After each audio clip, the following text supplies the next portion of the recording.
Привет-привет! Меня зовут Людмила, и с вами Людмила Шпакова в потоке. Сегодня у нас с вами будет разбор с таким названием: что он думал о вас после вашего последнего общения. И у нас будет 3 позиции. Выкладываю их перед вами. Пожалуйста, загадывайте.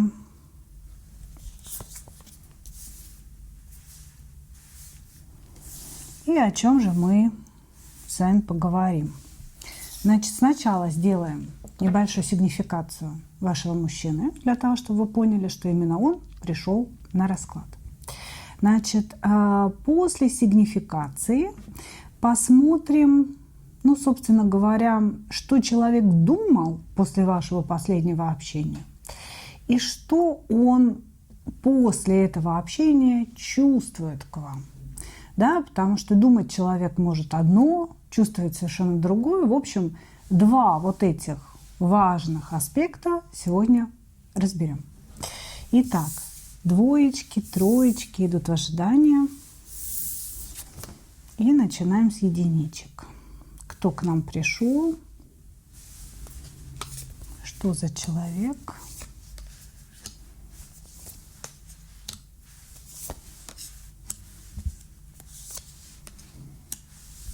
Человек очень закрытый, не привыкший как-то, знаете, рассказывать о себе, не привыкший открываться другим людям. Ему это очень сложно дается.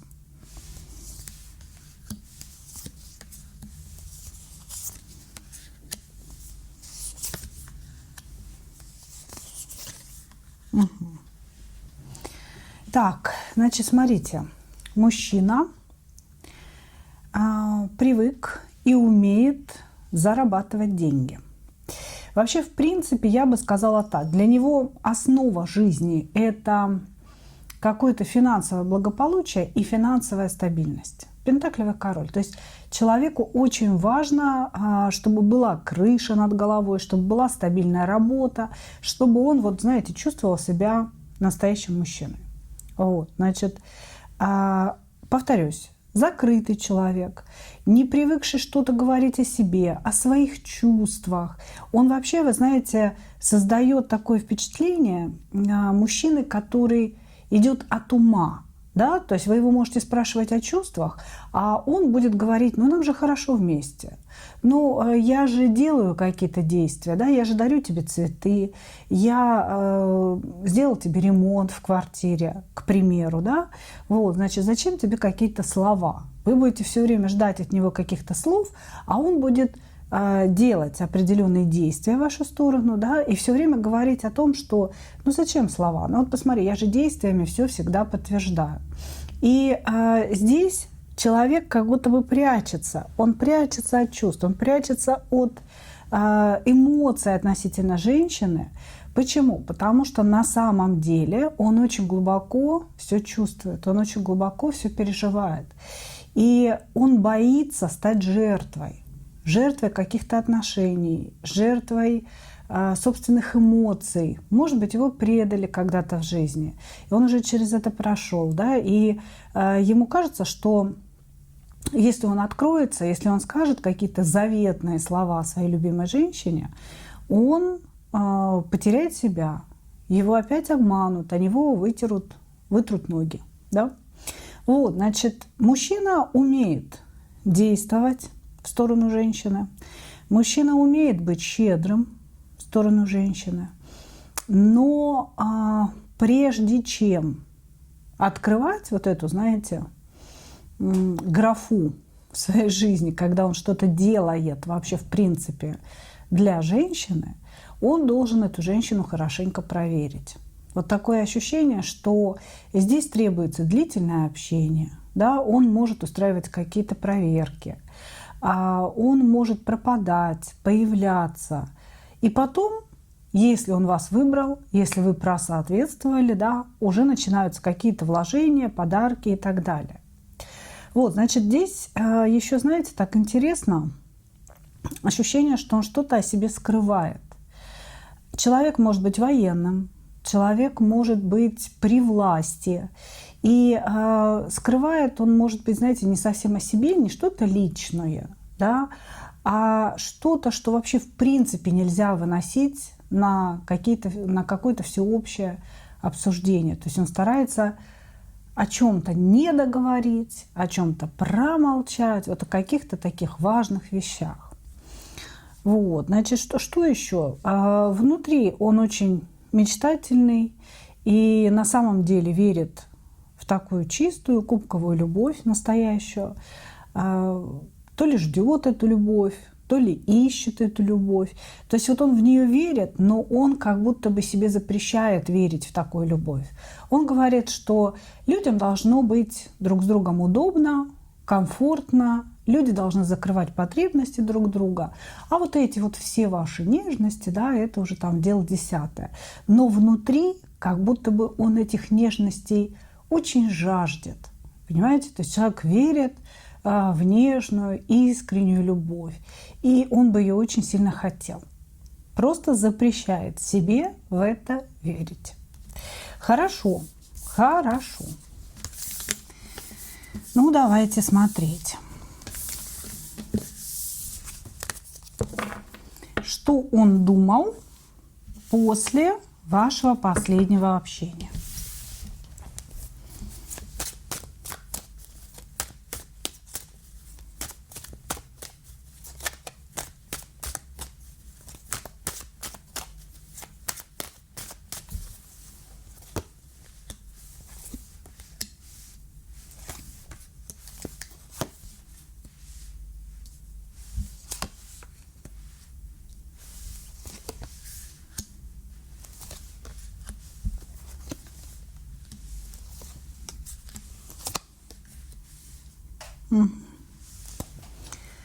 Так, здесь ощущение такое, как будто бы вы оба ждали встречи или разговора и долго планировали это. Предполагалось, что вот в этот разговор, о котором идет речь, да, или в эту встречу, произойдет какой-то переход на качественно новый уровень. Как будто бы вы общались, допустим, по интернету, по переписке, и вот после некой встречи, да, планировали жить вместе. Ну, в любом случае, да, здесь какой-то вот переход на другую ступеньку планировался, но разговор пошел не по сценарию, понимаете? То есть разговор, встреча, ощущение, что два человека очень друг друга ждали, очень хотели встретиться, очень хотели пообщаться и рассчитывали на то, что это будет весело, классно, наполняюще, да, но при этом, да, ну, произошла какая-то размолвка. Мужчина вышел из этого разговора с разбитым сердцем. Понимаете? И он посчитал, что это разбитое сердце разбили, конечно же, вы. Вы как будто бы пренебрегли им, пренебрегли его любовью, его чувствами и специально вот вылили на него какую-то злость. Это все отражено в его мыслях после вашего общения. Да, типа того, что как же я хотел с ней встретиться. И она вроде бы хотела этой встречи. Я планировал сделать ей какое-то предложение, да, или как-то вот упрочить наши отношения после этой встречи. Но почему-то, ну вот он вас немножко обвиняет, да, то есть почему-то она решила со мной поругаться. Почему-то она решила сделать мне больно. Может быть, здесь не было как таковой ссоры, да, в вашем разговоре, но вы чем-то обидели его, вы чем-то разбили его сердце. И он думает, да, то есть о чем он думал после разговора? Ну за что? Почему она так себя повела? Зачем она сделала мне так больно? Зачем она разбила мне сердце? О чем он еще думал? Он думал о том, что, к его огромному сожалению, да, несмотря на разбитое сердце, несмотря на то, что ему сложно было эмоционально, да, вот как-то, знаете, выйти из этого разговора вашего последнего, он понял, что это не просто симпатия. Он понял, что это не просто притяжение сексуальное или страсть. Он понял, что это нечто более глубокое чувство. Да? Вот какое-то более глубокое чувство под названием любовь. Типа того, что вот несмотря на то, что она меня так обидела, несмотря на то, что она вонзила в меня меч, да, там в мое сердце меч, несмотря на то, что она разочаровала меня, да, я же там ожидал такие эмоции получить от этой встречи. Несмотря на это все, я понял, да, что я люблю эту женщину, что она встретилась мне не просто так, вот, и может быть, эта женщина — любовь всей моей жизни. То есть мысли у этого человека были очень-очень серьезные относительно вас, несмотря на то, что он вышел из разговора очень обиженным.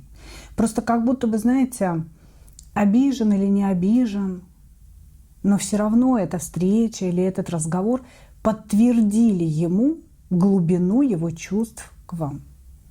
Как-то так. Хорошо.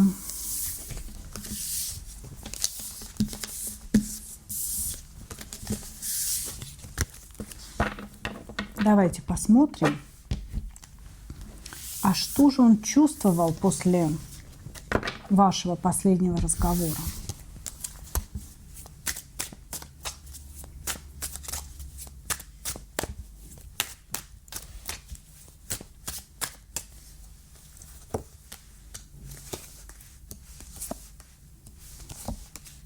Любовь. Опять туз кубков у нас. Любовь и одиночество. Угу. Здесь, знаете, такая история, знаете, мужчина как будто бы всегда имел успех у женщин. Я не скажу, что он бабник, но женщины как-то ему благоволили. И тут вот получилось так, что вы как будто бы, знаете, спеленали этого Казанову, да, смирили его пыл. Вы женщина, которая его оседлали. Я не знаю, вот понимаете, у меня идет ассоциация такого вот вольного скакуна, да, на которого села наездница, и она его оседлала, и он теперь будет ей служить. Вот такое ощущение. Несмотря на то, что он обиделся, и он вас обидел в разговоре. То есть разговор, о котором мы с вами сейчас говорим, да, он был печальный для вас обоих. Вы ушли обиженная, он ушел обиженный, и, скорее всего, вы здесь замолчали. И первое время он даже, как бы ощущал, что какие-то его мечты не осуществлятся никогда, да, что вот он так и останется таким одиноким, воющим на луну. Но, тем не менее, вот этот разговор все равно дал ему чувство, осознание, да, этого чувства любви. Любви. После вашего последнего общения человек ощущал любовь. И обиду, и злость, и чувство вины, что он обидел вас, а он вас обидел. И странное чувство того, что теперь он принадлежит вам, как вот этот объезженный скакун, да, теперь уже объезженный скакун.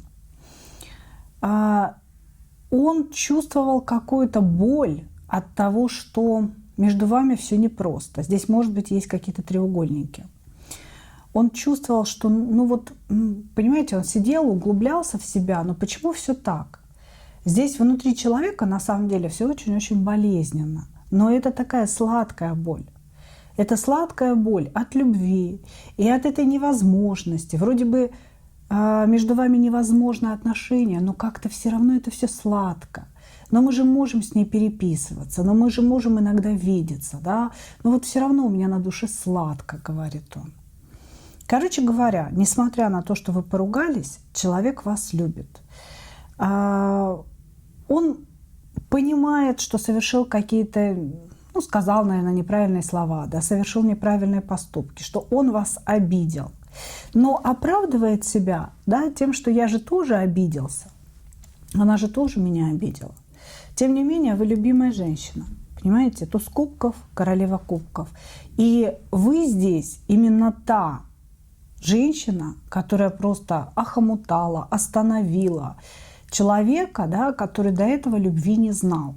Я бы сказала так, да, то есть он как будто бы удивлен своим чувством к вам. Ну вот так вот, мои дорогие. Вот такие у нас сегодня ответы. Такой вот, знаете, вот интересный мужчина, очень мужественный внутри, недоступный,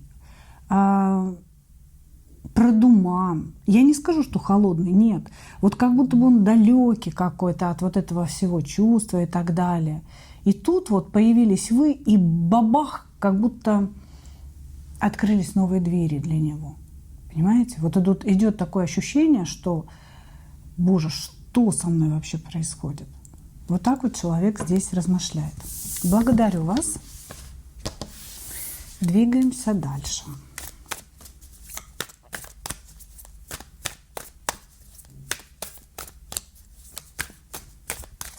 Двоечки. Кто к нам пришел? Какая-то жадина пришла, говядина. Ага, императорская жадина, да?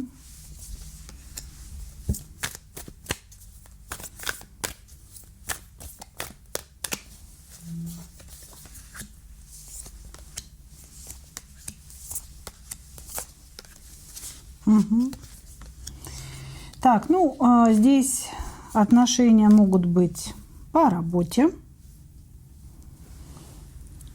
Ну, или какие-то обращения друг к другу, да. Деловые могут быть отношения. Мужчина здесь женат. Женат и говорит, что он достаточно состоятельный человек, занимает какую-то серьезную должность, колесничий, да, все у меня в жизни получается, я двигаюсь вперед, я такой вот весь как бы удачливый человек, достигатор. Но здесь мужчина очень четко очертил границы. Он сказал вам, ну, к примеру, да, может быть, вам: ты знаешь, я женат не очень счастливо, в моем браке нет эмоций, мы с женой постоянно ругаемся, по полгода с ней не спим и так далее, или вообще живем там в разных комнатах. Вот, значит, но семья для меня святое. И жена, и дети – это святое. И поэтому свои деньги, которые у меня есть, я состоятельный человек, свои деньги я буду нести только туда, только в ту корзинку я яички буду складывать. Ты же, моя дорогая, можешь рассчитывать на секс, на эмоции, которые я, конечно, тебе дам, да? Но вот все, что касается денег, все, что касается обязательств, все это будет нестись в семью. Значит, может быть, это было сказано не так напрямую, да, как я сейчас обозначаю. Может быть, когда-то вы попросили у него подарок, или попросили что-то оплатить, или о помощи, да, и человек вас поставил вот так, знаете, перед фактом, что нет, ты же знаешь, у меня есть семья, все деньги я отношу туда, или все деньги забирает жена, хотя у него ничего невозможно забрать. Император и маг, слушайте, ну здесь деньгами распоряжается он, конечно же, никакая жена здесь деньгами не распоряжается. Вот, значит, этот мужчина очень хитро манипулирует вашими эмоциями, своим положением. Он не скрывает, что он женат. Он использует то, что он женат, да, как способ уйти от вложений. Он как будто бы говорит: я такой несчастливый, мне не хватает секса, мне не хватает эмоций, дай мне, у тебя же много, да, ты такая красивая, такая сексуальная, но я, к сожалению, ничего не могу дать тебе, ведь у меня же есть семья и дети, я все несу туда.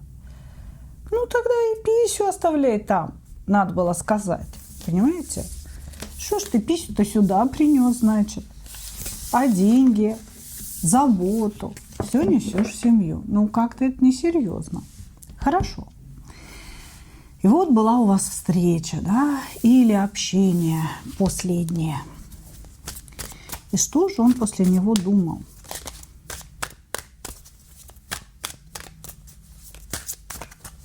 Ой, сейчас чихну.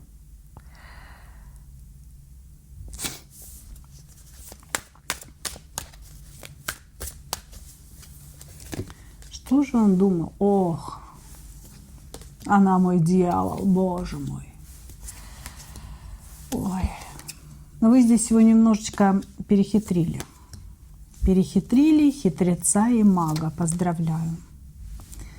Сейчас расскажу, как вы его перехитрили. Вы дали ему себя победить. Здесь был такой очень-очень умный, классный маневр с вашей стороны. Значит, мужчина очень хотел вас завоевать, да?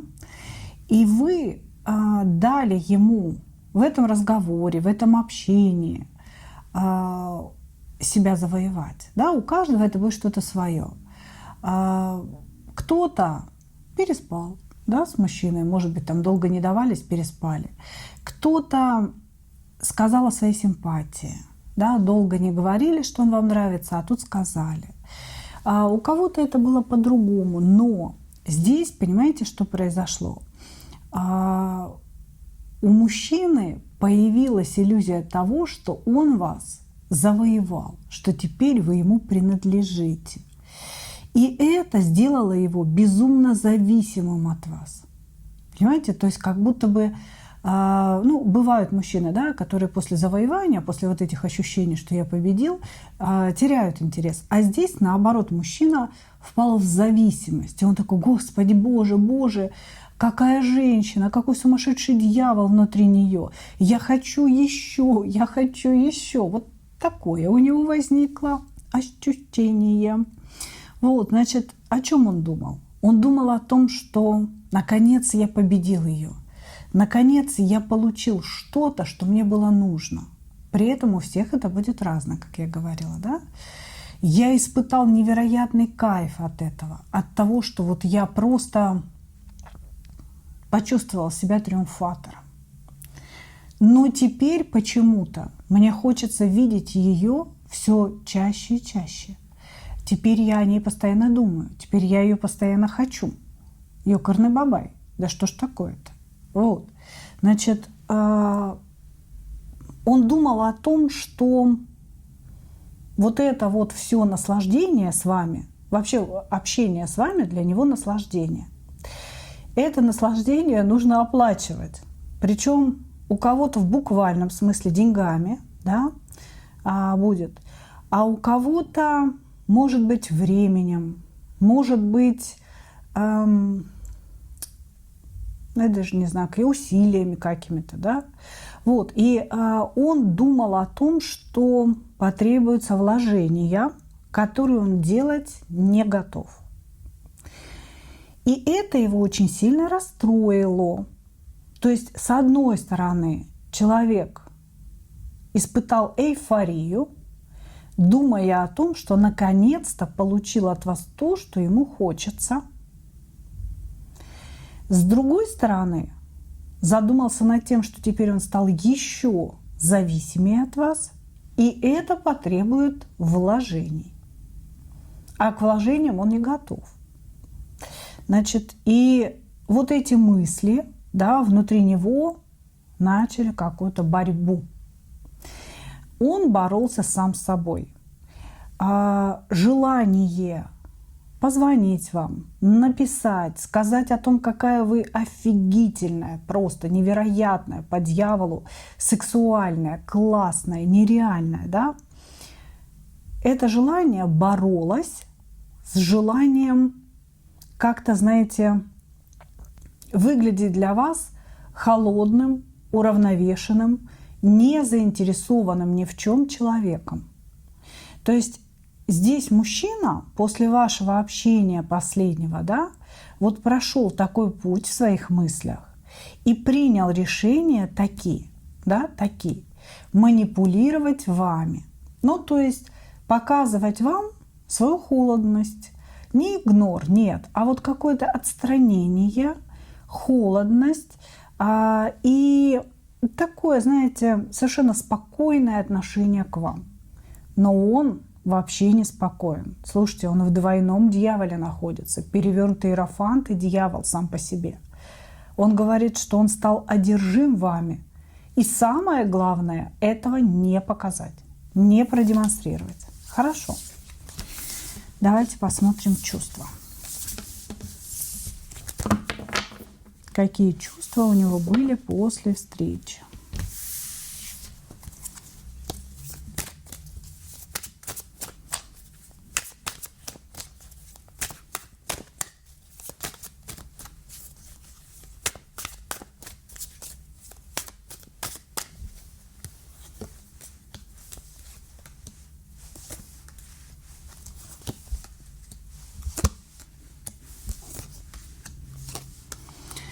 Ох, он весь горит. О, боже ты мой. Боже ты мой.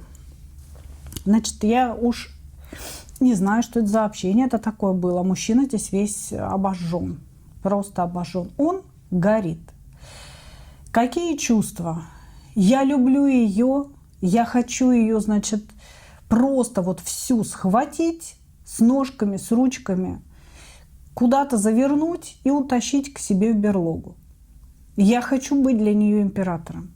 Я хочу, чтобы она вот чувствовала во мне мужика. Я хочу, чтобы она нереально любила меня. Потому что я уже просто сошел с ума, говорит он. Понимаете, здесь нереальная одержимость вами. Нереальная. Причем он не может понять. Когда вас нет рядом, он испытывает кубковые чувства. Ну, то есть любовь. Десятка кубков, королева кубков, двойка кубков. Вот он прям такую человеческую привязанность испытывает к вам. Но когда вас... это когда вас рядом нет. Он испытывает такую кубковую любовь. Но когда вы рядом или общаетесь вообще хоть как-то по переписке, по видеозвонку или на встрече какой-то, его накрывает дьявол. Огонь накрывает, понимаете? То есть, когда вы далеко, он такой, блин, я люблю ее, какая она классная, как меня тянет, тянет сердце. Вот прям она хата зашлась от любви. Как только вас видит, у него забрало просто падает, и он сразу хочет, ну, каких-то ярких, страстных, сексуальных приключений с вами, понимаете? Схватил бы чуть ли не за волосы, засосал бы просто в усмерти. И вот у него прям колоссальная дьявольская страсть возникает. Понимаете? Его накрывает. А еще, когда вас нет рядом, он все время ревнует. Он думает о том, с кем вы, кто вас трогает, кто вас целует, почему это не я. Ну, то есть он вот прям начинает себе дорисовывать какие-то такие картинки, и они его совершенно не успокаивают, короче говоря. Здесь влюбленный у нас мачо вышел. Как-то так. Благодарю вас, двоечки.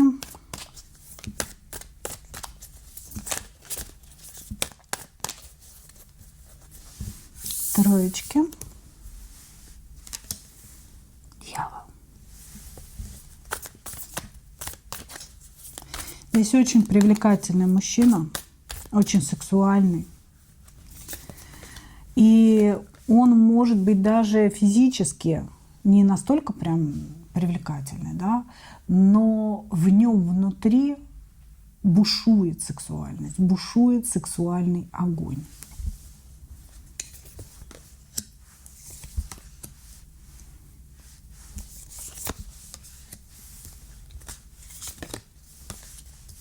Угу. Ну, он такой нарциссичный товарищ, очень нарциссичный. Значит, да, действительно, человек обладает высоким уровнем сексуальности.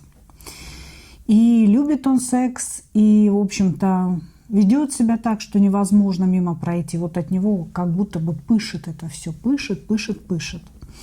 И умеет он понравиться, и умеет ухаживать, и умеет приврать там, где нужно и не нужно, и умеет комплименты сделать такие, как надо. Вот такое ощущение, что просто парень женщин знает вдоль и поперек. Вот как себя вести, что говорить, что делать для того, чтобы добиться своего. При этом, как только вы попадаете в отношения с ним, да, что начинает происходить? Человек начинает вас во всем ограничивать и говорить, что он будет выбирать, с какими подругами вам общаться, в какие кафе вам ходить, в какие не ходить. Да? Вообще через время вы начинаете ходить куда-то только с ним, да, чтобы под его контролем это все происходило.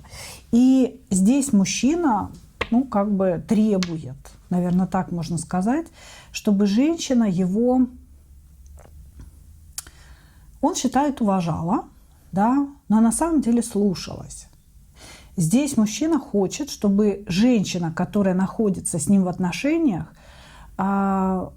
никогда не ставила под сомнение его точку зрения. То есть вы всегда должны заглядывать ему в рот, в глаза, верить и никогда ничего не оспаривать. Понимаете? Вот этого он требует от женщины. Да, человек обладает какой-то нереальной харизмой, человек обладает нереальной привлекательностью, он умеет себя вести с женщиной так, чтобы вот прям запасть в голову, и чтобы женщина начала там с ума сходить и ночью не спать из-за него. Он это все умеет сделать. Но находиться с ним в отношениях очень сложно. Потому что, по сути, он себя ищет, ну, рабыню, если так можно сказать. Вот такую безголосую рабыню. При этом эта рабыня должна в обществе быть царицей. Да? То есть вы с ней выходите, и все должны говорить ему: блин, нифига себе, какая у тебя женщина, вы должны шикарно выглядеть, вы должны быть умны, вы должны, как будто вы знаете, представлять его в обществе. Но как только приходите домой, да, все, он сразу господин. Вы пошли, метнулись, там тапочки принесли ему, массаж головы сделали, покормили, попоили, спать уложили. Вот что-то в этом роде у нас. Хорошо. Ну, давайте посмотрим нашего дьявола, да, что он думал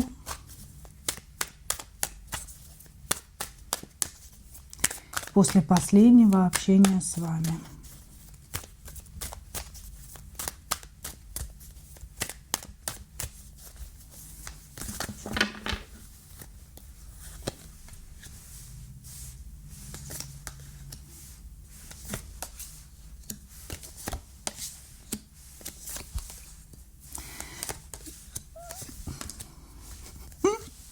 Что вы вообще его не уважаете.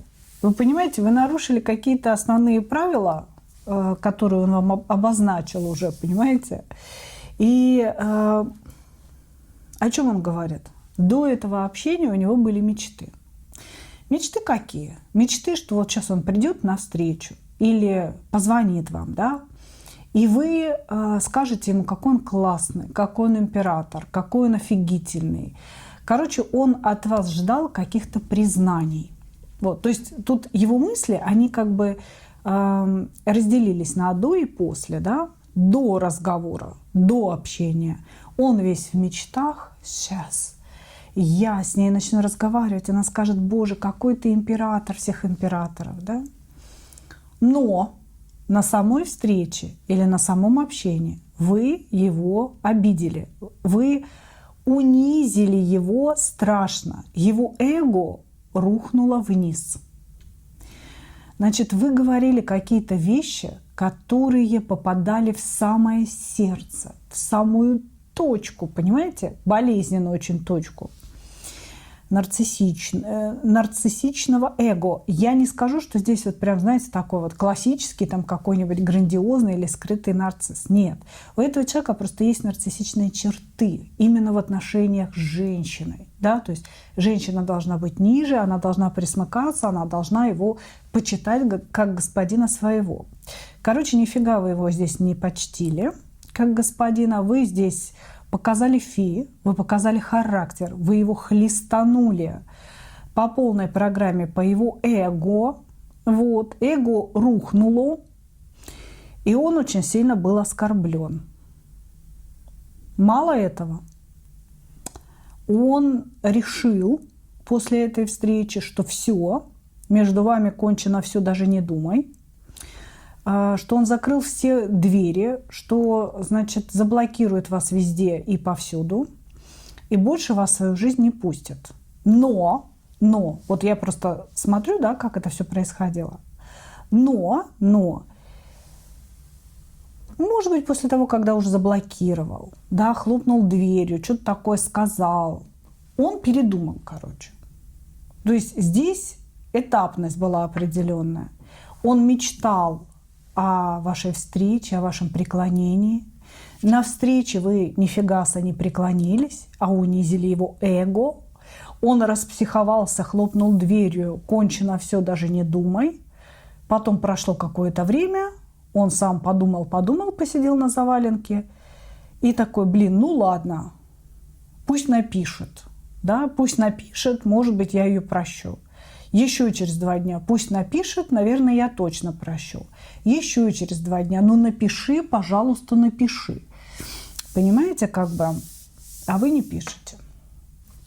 Вот, поэтому здесь мужчина, да, на сегодня очень хочет повторного общения, очень хочет возобновления каких-то взаимоотношений между вами, но, видимо, не знает, как переступить через свою гордость, как вам написать, как позвонить и вообще какие телодвижения произвести.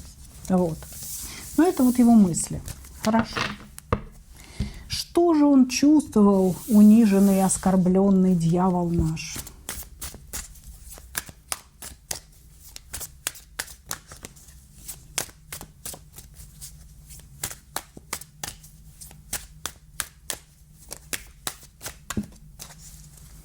Что же он чувствовал к вам?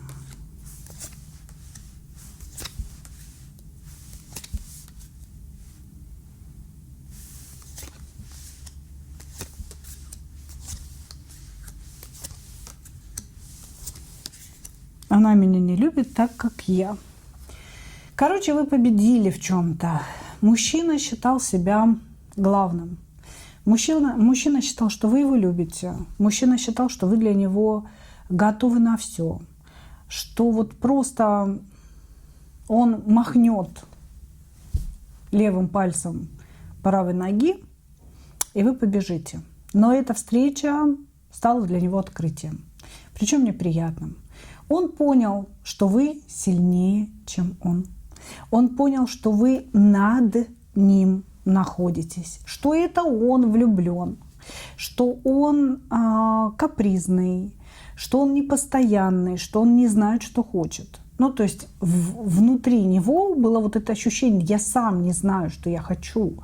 Я сам не знаю, что я хочу. Вы ему как будто бы указали на это. Может, вы ему вообще сказали: слушай, давай уже определись, да, ты как девочка, вашим и нашим, да, ну ты ж мужчина. Вот, значит, чувства. Это были чувства, обида маленького мальчика, которого не поняли, которому не дали красивую игрушку дорогостоящую. Это была сумасшедшая страсть. На самом деле, после этого разговора человек испытывал колоссальное желание просто вот сразу к вам в постельку занырнуть. Это было ощущение себя униженным, но, знаете, справедливо униженным. Вот он, может быть, никогда вам этого не скажет, да, что ты тогда была права. Ты правильно и справедливо меня унизила. Ну, на самом деле, мало кто из людей это скажет, да. Вот, но он действительно чувствовал это, что вы правильно как-то сказали, что вы правильно сделали. Может быть, правильно ему отказали. Понимаете? То есть, да, я унижен, да, я этим недоволен, но где-то на границе своего сознания я вижу, что это правильно. Вот так это выглядят. Вот. И еще он чувствовал, что все пропало.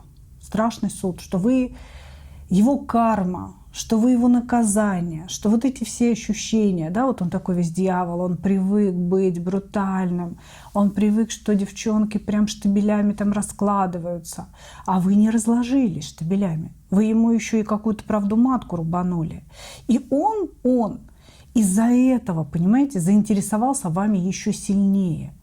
И такой, блин, ну вот такая стерва, и мне нужна не женщина, а наказание для меня. Вот, понимаете, какие ощущения внутри.